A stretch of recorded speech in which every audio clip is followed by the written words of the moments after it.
Rudolf Steiner, Fundamentos de la Educación Waldorf. El estudio del hombre como base de la pedagogía. Primera conferencia, 21 de agosto de 1919. Amigos míos, para que emprendamos nuestro cometido correctamente, hemos de concebirlo no solo en su aspecto intelectual y emotivo, sino también y en sentido más elevado en su aspecto moral y espiritual. Siendo esto así, ustedes comprenderán el por qué hoy, al iniciar nuestro cometido, reflexionaremos previamente sobre la relación que deseamos establecer con los mundos espirituales mediante nuestra actividad. Hemos de tener conciencia de que en esta tarea no trabajaremos como simples moradores del plano físico, pues esta concepción que ha estado ganando terreno en el curso de los últimos siglos ha hecho de la enseñanza y la educación lo que son actualmente. He ahí precisamente lo que pretendemos mejorar con la tarea que nos hemos impuesto. Con este fin, vamos a empezar por reflexionar sobre la manera de establecer el contacto con aquellas potencias espirituales bajo cuyo orden y mandato cada uno de nosotros, en cierto sentido, habrá que trabajar.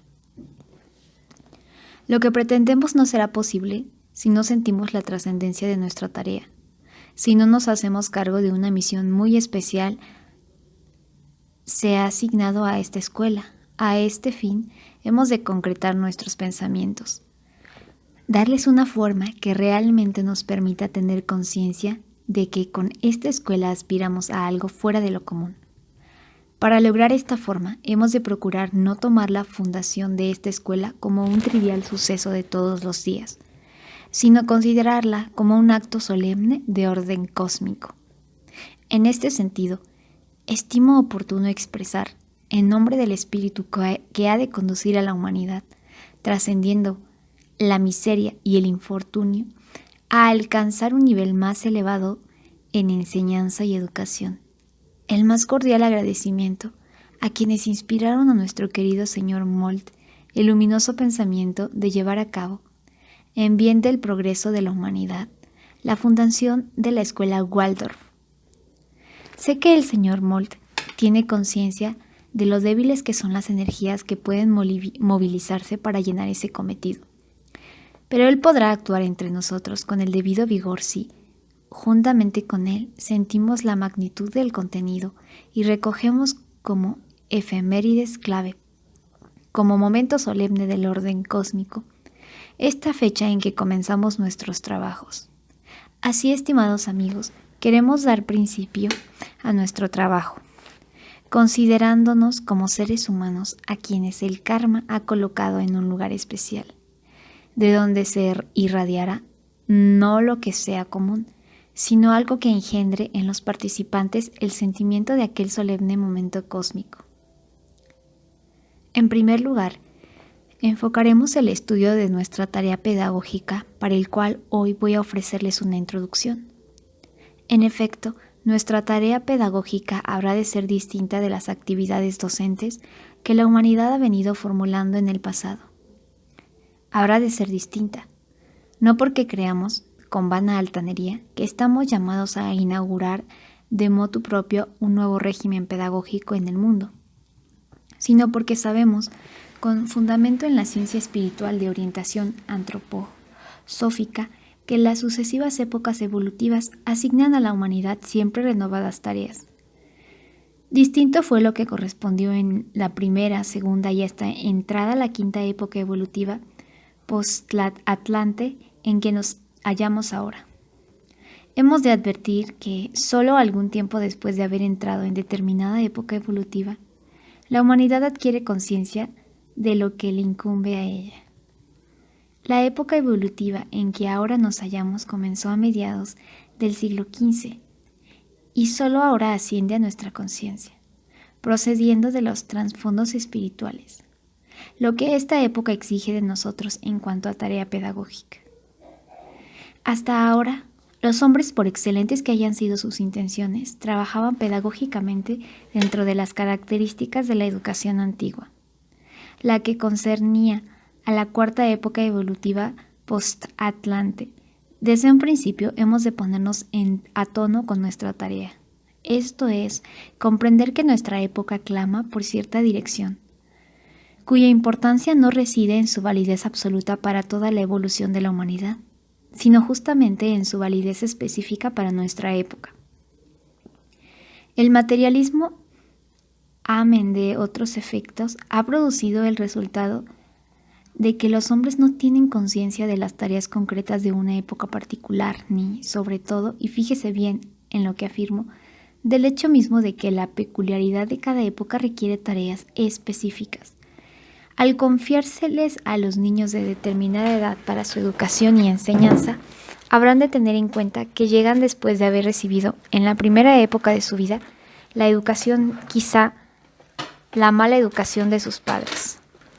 Nuestro ideal pedagógico solo podrá lograrse cabalmente cuando la colectividad haya avanzado lo suficiente para que incluso los padres comprendan que la humanidad actual le corresponde una misión específica ya desde la primera fase de la educación. Pero no obstante, podremos enderezar en los niños que nos confíen alguno de los malogros de esta primera época. Mas para ello es necesario que nos compenetremos firmemente de una conciencia en base a la cual cada uno de nosotros conciba nuestra enseñanza y educación. No olviden ustedes, al dedicarse a su tarea, que toda nuestra civilización contemporánea se apoya sobre el egoísmo humano, incluso en lo tocante a las esferas más espirituales. Observen sin prejuicios el campo espiritual al que el hombre de hoy se entrega. El campo religioso, por ejemplo, y pregúntese si, en materia religiosa, nuestra civilización no se halla polarizada hacia ese egoísmo humano. En efecto, es característico de nuestro tiempo que, en los sermones que se predican en las iglesias, el clérigo trate de conquistar al hombre por el lado del egoísmo. Veamos, por ejemplo, lo que más profundo interés despierta en cualquier persona: el problema de la inmortalidad, y démonos cuenta de que hoy día, incluso en los discursos de tipo espiritual, todo tiene que captar al hombre apelado a su egoísmo por lo suprasensible. Debido a esta tendencia, el hombre no desea atravesar anulado el umbral de la muerte, sino conservando la continuidad de su yo. Esto, aunque muy sublimado, es al fin egoísmo, y a este tipo de egoísmo recurre hoy toda confesión religiosa, en gran medida, cuando enfoca el problema de la inmortalidad. Por esta razón, cuando las confesiones religiosas se dirigen al hombre, suelen olvidarse de uno de los extremos de nuestra terrenal carrera y tienen solo en cuenta el otro. Ponen mucho énfasis en la muerte y se olvidan del nacimiento. He aquí lo que subyace, aunque no se enuncie abiertamente. Vivimos en un tiempo en que es necesario combatir en todas las esferas ese llamado egoísmo humano, pues de subsistir los hombres continuarían yendo cuesta abajo por el camino que han empezado a pisar. Hemos de desarrollar cada vez más la conciencia hacia el primer extremo de la evolución humana dentro de la carrera terrenal, el que corresponde al nacimiento. Hemos de dar cabida en nuestra comprensión al hecho de que el hombre, durante un largo intervalo, se desarrolla entre la muerte y el nuevo nacimiento, y que en el curso de este desarrollo llega a un punto donde, como si dijéramos, muere para el mundo espiritual, no pudiendo seguir viviendo en él sin parar a otra forma de existencia. Esta nueva forma de existencia la adquiere revistiéndose de un cuerpo físico y un cuerpo etéreo, y no podría alcanzar el nivel que logra gracias a este revestimiento si continuara su desarrollo rectilíneo en el mundo puramente espiritual. Por consiguiente, cuando tenemos el privilegio de contemplar con ojos físicos al niño, del nacimiento en adelante, hemos de saber que se trata de una continuación. No nos fijaremos únicamente en las experiencias de la existencia humana post-mortem, es decir, la continuación espiritual de lo físico, sino que hemos de tratar de ser conscientes, a la vez, de la continuación de lo espiritual en la existencia física, así como procurar, por la educación, que se continúe lo que, sin nuestra participación, fue llevado a cabo por entidades superiores. Para que nuestra educación y didáctica se eleven a la categoría que les corresponde, Hemos de tener conciencia de que todo cuanto se haga en el ser humano a nuestro cargo ha de ser continuación de la actividad realizada por las entidades superiores antes del nacimiento. Hoy, perdido por los hombres el nexo mental y emotivo con los mundos espirituales, se nos formula a menudo en forma abstracta una pregunta que carece de sentido frente a una concepción espiritualista del mundo. Se nos pregunta cómo encauzar la llamada educación prenatal. Muchas personas de nuestra época toman las cosas así, esquemáticamente. En cambio, para un modo de pensar concreto, las preguntas no pueden crecer en vaguedad ad infinitum. Mencioné en cierta oportunidad el siguiente ejemplo. Si observamos surcos en un camino, ¿podremos preguntar a qué se deben? ¿A un carruaje que pasó por ahí? ¿Por qué pasó el carruaje? ¿Por qué los que estaban sentados en él querían llegar a cierto lugar? ¿Por qué querían llegar a ese lugar? Y así las preguntas llegan a un punto en que se interrumpen. Abstractamente se puede seguir formulando, porque hasta el infinito. El pensar concreto tiene un fin. No así el abstracto, que puede girar eternamente como si fuera una rueda. Lo propio acontece con todo lo que se relaciona con temas alejados del cotidiano vivir. La gente reflexiona sobre la educación y se interroga por el periodo prenatal, sin tener en cuenta que antes del nacimiento, el ser humano se halla todavía amparado por entidades que se encuentran más allá del mundo físico, y a la que queda encomendada la vinculación individual inmediata entre el mundo y el individuo. Por consiguiente, la educación prenatal no tiene que ejercer ninguna función directa sobre el niño. Solo puede ser consecuencia inconsciente de la conducta de los padres, y en particular de la madre. Si la madre antes de dar a luz lleva una vida armónica con la moral y lo intelectual, los resultados de su continua autoeducación se transmitirán por sí solas al niño. Mientras menos se piense en educar al niño antes de que vea la luz del mundo, y mientras mayor sea el empeño hacia una vida correcta y educada, tanto mejor para el niño. La educación solo puede empezar cuando el pequeñuelo quede realmente insertado en el orden del plano físico. Esto es tan pronto como empieza a respirar el aire exterior. Llegado a este momento, hemos de tener conciencia de lo que significa para el niño su traslado de un plano espiritual al físico. Aclaremos ante todo que la real entidad humana está constituida por dos miembros, pues antes de que ella salga al escenario terrenal se realiza una unión entre espíritu y alma, y cuando digo espíritu, me refiero a lo que actualmente se halla todavía oculto en el mundo físico y a lo que, en terminología antroposófica, damos los nombres de hombre espíritu, espíritu de vida, yo espiritual. Respecto a estos tres aspectos constitutivos del hombre, he de manifestar que ellos existen en la esfera suprasensible a la hora que hemos de abrirnos paso, efectivamente entre la muerte y el nuevo nacimiento. Ya nos hallamos en cierta relación con ellos. La energía que parte de este eterno, hombre espíritu, espíritu de vida, yo espiritual, impregna la estructura psíquica del hombre, alma consciente, alma racional y alma sensible.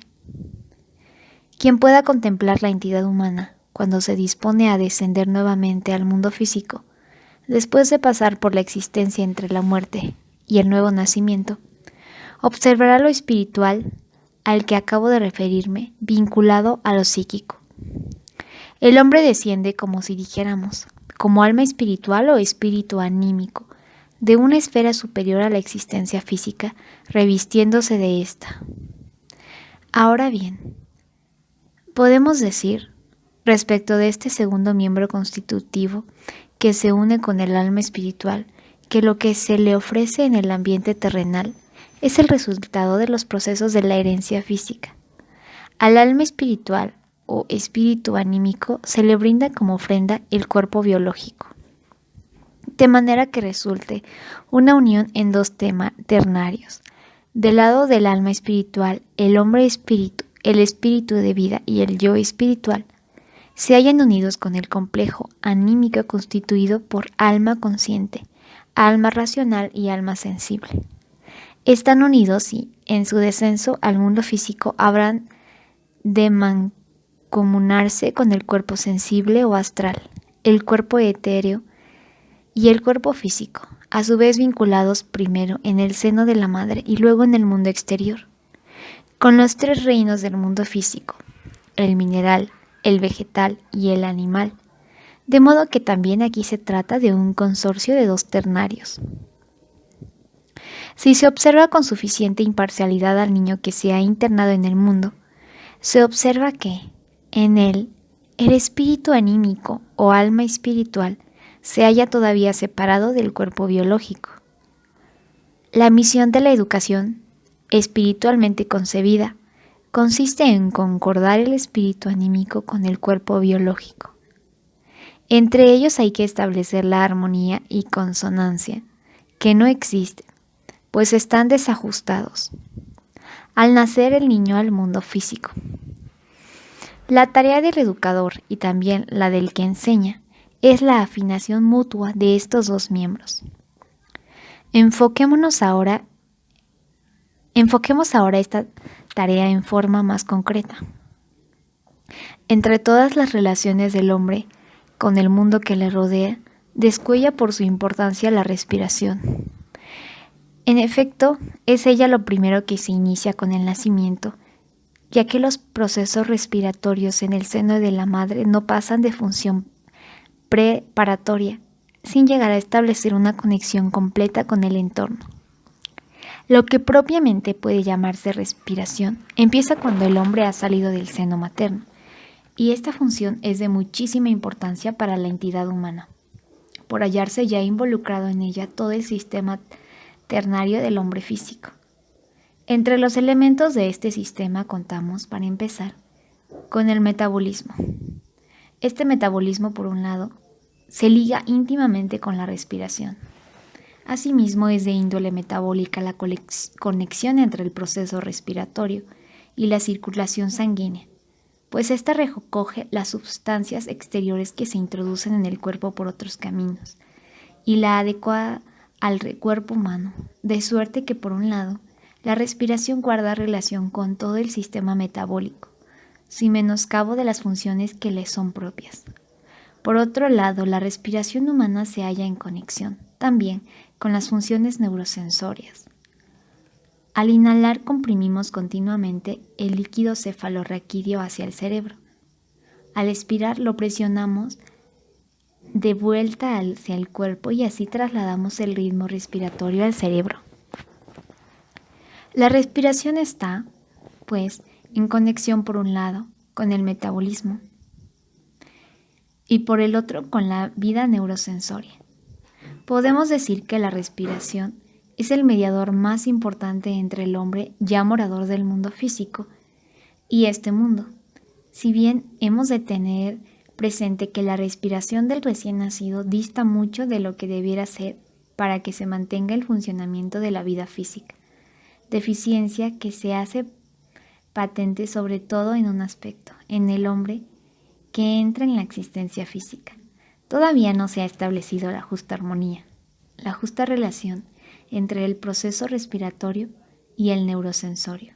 La observación de la naturaleza esencial del niño nos permite afirmar que todavía no ha aprendido a respirar en forma tal que esta función alimente debidamente el proceso neurosensorio. He aquí otra de las íntimas características de lo que hay que hacer con el niño. Hemos de empezar por comprender la entidad humana, tanto en lo antropológico como en lo antroposófico. Las más importantes medidas pedagógicas tendrán en cuenta, pues, la observación de todo lo que sirva para el debido acoplamiento del proceso respiratorio con el neurosensorio. En sentido superior, el niño tiene que aprender a dar cabida a su espíritu, a lo que solo puede experimentar en virtud de haber nacido y poder respirar. Sin duda alguna, el que la educación tenga en cuenta la respiración, armonizándola con el proceso neurosensorio, ayuda a la incorporación de lo anímico espiritual en la vida física del niño. Como simple afirmación, podemos decir, el niño todavía no sabe respirar correctamente y por medio de la educación hemos de enseñárselo.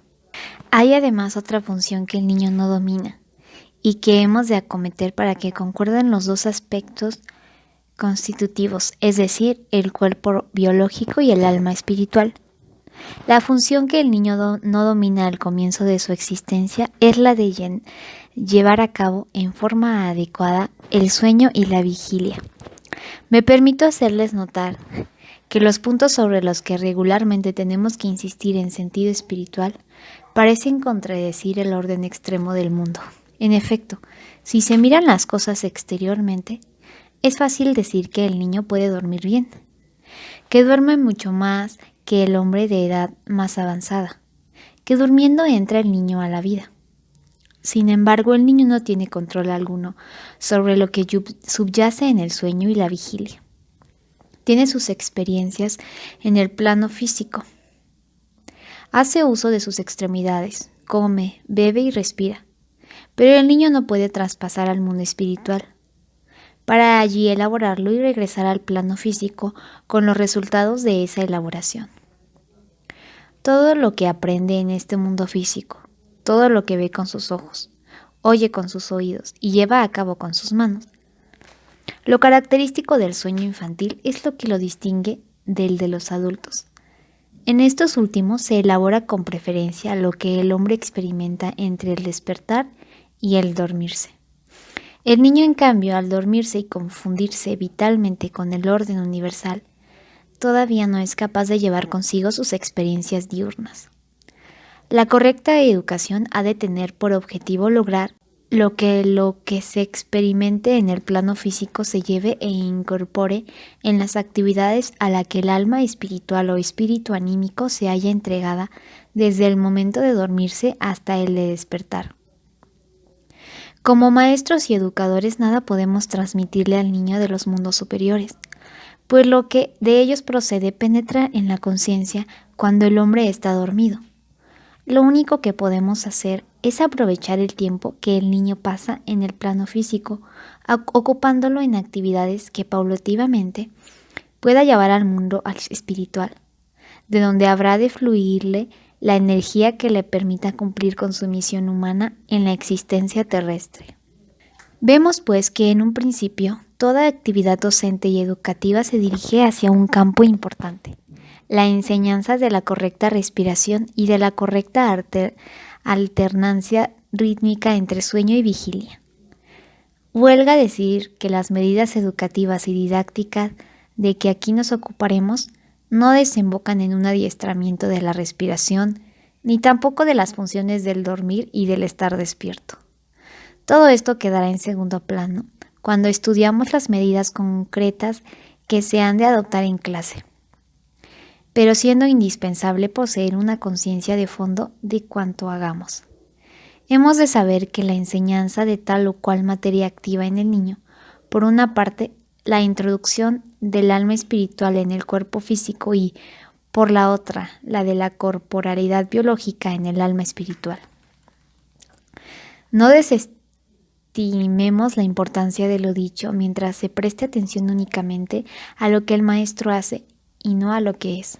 No se llegará a ser buen educador e instructor. La ciencia espiritual de orientación antroposófica no fue dada precisamente para que nos percatáramos del hecho que el hombre influye en el mundo no solo por sus actos, sino, y en mayor proporción todavía, por lo que es. En efecto, existe una diferencia notable entre lo que se produce entre un maestro u otro cuando entran en el aula para impartir su lección a un grupo de alumnos. Esta diferencia no radica en su mayor o menor habilidad didáctica, sino en su actitud mental. El maestro concentrado en pensamientos que se relacionen con el hombre en ciernes ejerce sobre sus educandos un efecto distinto del de su colega que nada sabe de todo esto, ni hacia ello dirige su mente. Por ejemplo, ¿qué sucede en el momento en que ustedes reflexionan sobre las ideas aquí expuestas? Es decir, cuando empiezan a conocer el significado cósmico del proceso respiratorio y su transformación por medio de la educación, o el del proceso rítmico que se desenvuelve entre el dormir y el estar despierto. Desde el momento en que acogen tales ideas algo en ustedes, combate todo lo que es mero personalismo y se eclipsan todos los factores que lo condicionan. Así pierde fuerza algo de lo que predomina en el hombre precisamente por su condición física.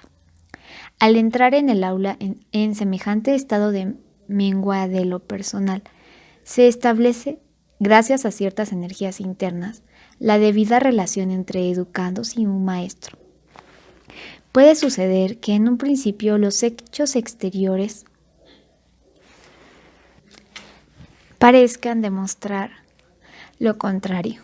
Ustedes entran en el aula y se encuentran con pilluelos o pilluelas que se burlan de ustedes. Si esto ocurre, habrá que sentirse tan fortalecidos por los pensamientos que constituyen el tema de este cursillo que, lejos de perturbarse por esas burlas, las acepten como si fueran un meteoro exterior. Por ejemplo, salieron sin paraguas y les sorprende un aguacero. No cabe duda de que es una sorpresa desagradable y de que, por lo regular, el hombre hace una distinción entre caer víctima de la burla o caer víctima de la lluvia por falta de paraguas. No se justifica esta distinción. No debe hacerse sino desarrollar pensamientos tan vigorosos que no nos permitan aceptar la burla cual si fuera un chubasco. Si semejantes pensamientos nos alientan y si les tenemos la debida fe, por mucho que los niños se rían de nosotros en un principio, lograremos 1 o 2 semanas después, quizá más tarde todavía, establecer con los escolares la relación que consideramos deseable. Hemos de conseguirla pese a toda resistencia, y será posible gracias a nuestra autoeducación en el sentido indicado. Hemos de adquirir, primordialmente, conciencia de nuestra fundamental tarea pedagógica, la de hacer algo por nosotros mismos, que nos percatemos de que existe una relación intelectual o espiritual entre maestro y discípulo y que entremos en el aula con la certidumbre de su existencia, por encima de toda palabra, de toda amonestación y de la práctica didáctica. Debemos atender todo lo externo mencionado, pero su correcto cultivo implica que establezcamos como hecho fundamental la íntegra relación entre los pensamientos que nos saturan y los efectos que han de producirse en el cuerpo y alma de los niños como resultado de la clase. Toda nuestra actitud frente a la enseñanza sería incompleta si no lleváramos dentro de nosotros la convicción siguiente. Nació el hombre y con ello se le dotó de la posibilidad de hacer lo que era irrealizable en el mundo espiritual. Lo primero en educación y enseñanza es lograr que la respiración del niño armonice con aquel mundo donde el hombre no podía llevar a cabo el cambio rítmico que responde a vigilia y sueño, tal como se lleva a cabo en el mundo físico. Mediante la educación y la enseñanza, hemos de regular ese ritmo de manera tal que el cuerpo biológico quede debidamente insertado en el espíritu anímico o alma espiritual. Naturalmente, esto no es una abstracción aplicable en clase en forma directa. Es una idea rectora sobre la entidad humana que debe formar nuestro criterio.